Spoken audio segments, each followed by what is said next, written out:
Hello, beautiful people. Welcome and welcome back to my channel. My name is Oluchi Iman. On this channel, I teach you about cake business. This is your cake business school where I teach you tips and strategies on how to grow a thriving cake business.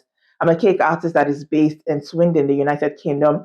And if you're seeing my beautiful face for the first time, I'm delighted to have you here. Please do not make it your last. Make sure that you become a part of the family. In today's video, I'm going to be sharing something that is very important and a critical aspect of our career as bakers, and it is your baking, how to get well baked cakes, and clearing the confusion or giving you clarity on what cake pans are best for your cakes and how you can get best results for your baking. Now, if it is something that you're interested in, which I think you should be, you know how we do it. Get something to eat, drink, relax, and I'll be right back. You're welcome back. So, in today's video, we're going to be talking about cake pans, which cake pans are best for you, and how to get the best results when it comes to using or getting cake pans for your factors that contribute to poorly baked cakes. When I mean poorly baked cakes, I mean sunken cakes, dry cakes, burnt cakes, wobbly cakes in the middle, cakes that are domed. These are some examples of poorly baked cakes. Or it could be that yours is like breadcrumbs, they're crumbly when you bake them, they're just falling apart like breadcrumbs.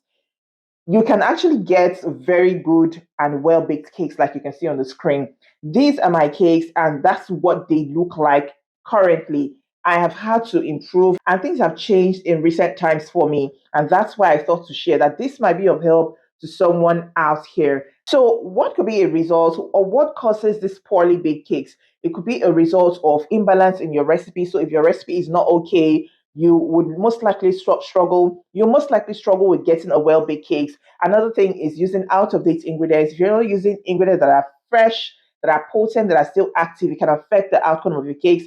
Another thing is the oven temperature. So if you're not baking with the right oven temperature, I mean, you're really going to struggle with getting your cakes baked in good time and having a good result for your cakes.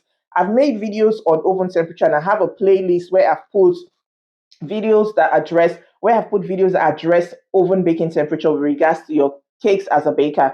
Please do well to check them out. Another thing could be the kind of pans that you're using, which is very important and the core of what we're talking about today. So, in my early days as a baker, I know that I struggled with cakes that were getting too brown under. Is it that they were getting very brown under, or they were getting lightly brown under, or they were getting burnt, even the sides as well. But at some point, I know that I invested in these sets of pans back home, and things began to look up for me. Things began to change with regards to the results I was getting with my cakes. So you can actually improve from what your cakes now to what your cakes are now to what you actually want them to be. Now I have two pans here, and these are the pans that I use currently for my baking. I have this that I bought from a set of baking pans. They were 12 to 6 inch round pans in it, and they're all shallow pans like this. And there's this set that I bought for my baking when I arrived here. I came with pants from Nigeria, but I've had to change them over time. They got damaged, and of course, things have changed. So I got this pants. Please, it's not a sponsored video, and I'm not promoting any brand, but this is what I use currently, and they're listed on my Amazon store. If you decide to check me out, it's an affiliate link, just so you know, and you get charged no extra cost for purchase. But I'll get blessed with the token if you do. So please support me by buying. So these are the pants that I use, and I use this and this as well, but it depends on actually what you're trying to achieve.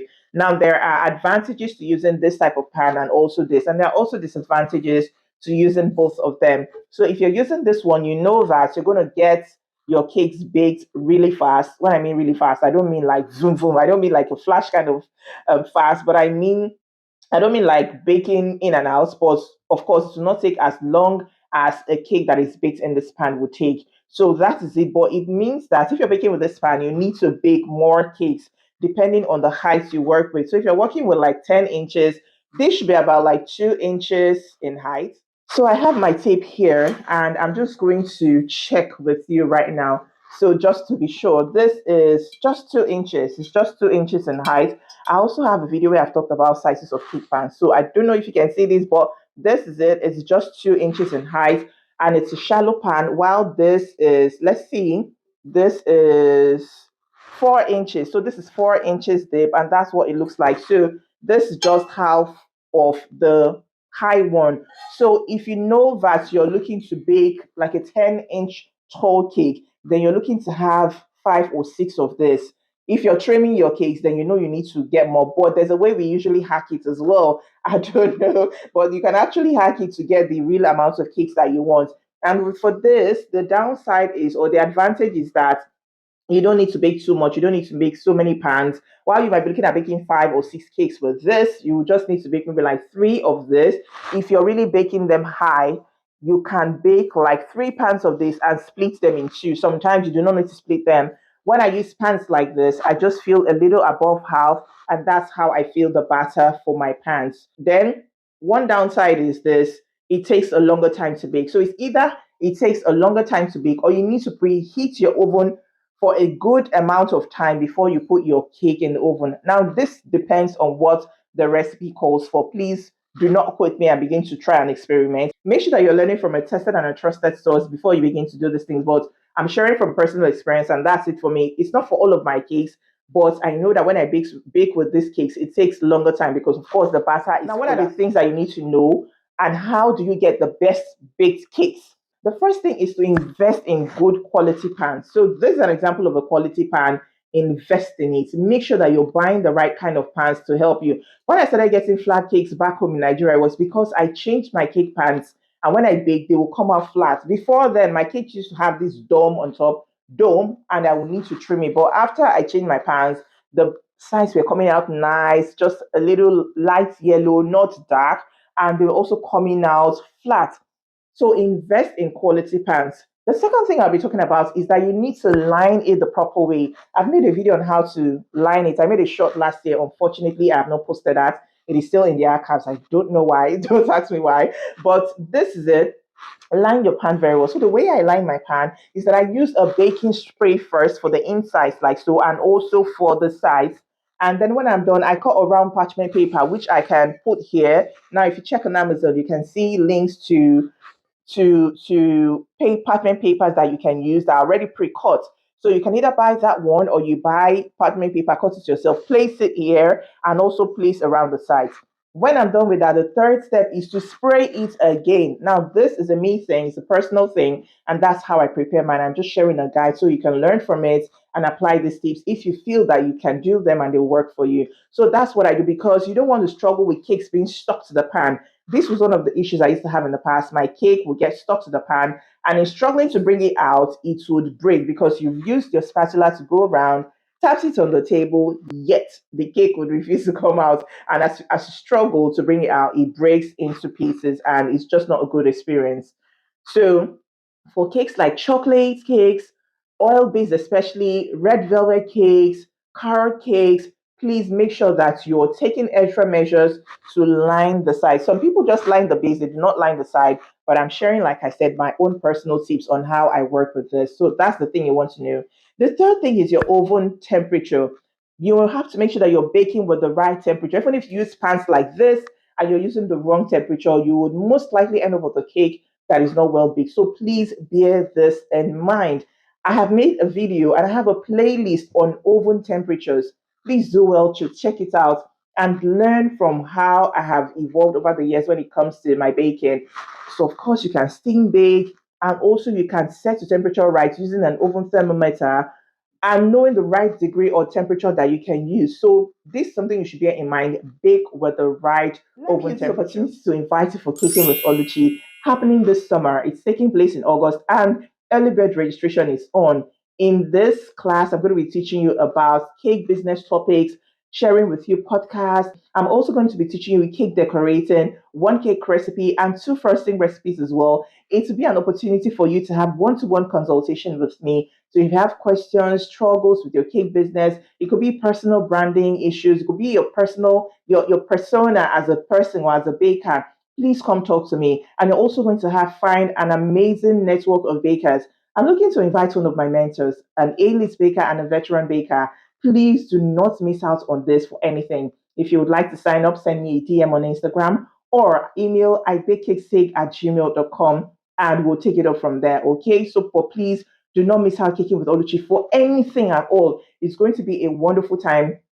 And I've improved the class from where it used to be back in the day. Okay, so it's going to be a lot more interesting. It's a 1 week program. It's going to be like a camp for us. We're going to learn and grow together. Please sign up. All right. So thank you very much. When it comes to your cake as well, another thing that I would say is that you'll make sure that you're mixing your cakes right.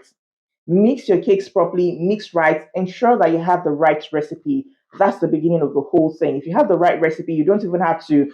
For example, now I don't tap my pans. I know that when I started baking, it was something I used to do, tap it, tap it, tap it to let the air go out. I'm not saying this is wrong or this is bad, but right now I do not have the need for that. So I bake and I do it sometimes. Sometimes I just don't do it. So I bake and put it in the oven. I don't even flatten the base at all. I do not use the cake strip. If you use it, it is fine, but I don't use it. These are some of the things that I've learned over the years with using with regards to my cake pan, and you can see that my cakes look fantastic. They look fab. So if you're having issues, you want to consider all of these things and make sure that you get the right pans, but not just that, you're using them in the right way so that you can get the right results. You can get fantastic looking, nice texture. Now, when it comes to baking with this type of pans, please do not overfill your pan.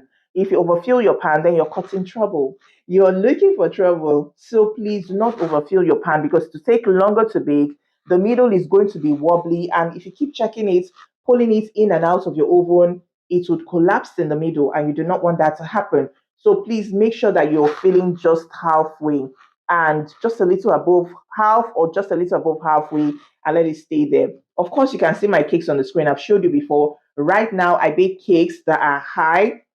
They rise very well. Not that I feel my pan so much, but by the time they come out, they are almost this height, as you can see. And it's because my recipes right now, they are fire, they are lit. I've had to improve on my recipes. Not that my old recipes were bad, but I needed to change my recipes. I just felt that I needed this at this point in time. So I've improved my recipes that have good volume and I don't bake too much. If I want to bake cakes, I just bake four of this and I will get the needed required height. If you've watched the video up to this point, you're the real MVP. Thank you so very much for watching. I'm delighted that you've done this. Please, the buzzword or the keyword for this video is amazing. So leave me the comments amazing. If you want to write more, please feel free to write more. I love to engage with you. And also don't forget to give a thumbs up and also to subscribe to my channel if you're yet to subscribe to my channel. Become a part of this family because we share amazing, amazing lessons here. Practical, real life topics that relate to cake business. Please stay tuned to this channel and don't forget to share with those in your caking community. Until I see you in my next video, stay happy, stay safe, and stay blessed.